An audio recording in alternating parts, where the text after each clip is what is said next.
This is the Lone Creator YouTube. We hope this video helps. You begin by creating the right canvas.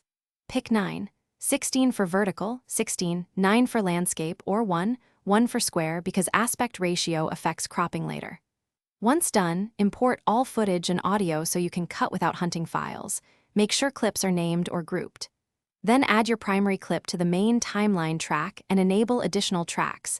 This gives you room for overlays, B-roll, and titulos. Now you're ready to perform the first trims and cuts. You'll make the creative decisions in the middle stage.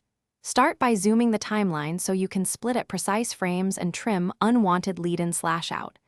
Then layer B-roll on an upper track. Once placed, scale and position it so the subject stays centered. This keeps composition consistent. Use speed adjustments to emphasize motion, reverse to create effects, and freeze frames for timing control. Also align audio with cuts. Scrub while zoomed in and nudge clips so dialogue and beats match.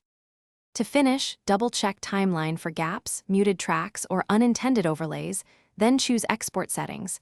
Match source FPS and use 1080p for most platforms. Once exported, review the draft and save the project file so you can revise without starting over. If you see playback stutter during editing, enable render or cache for smoother preview or lower playback quality. If exported video glitches, re-render using a different codec or increase bitrate.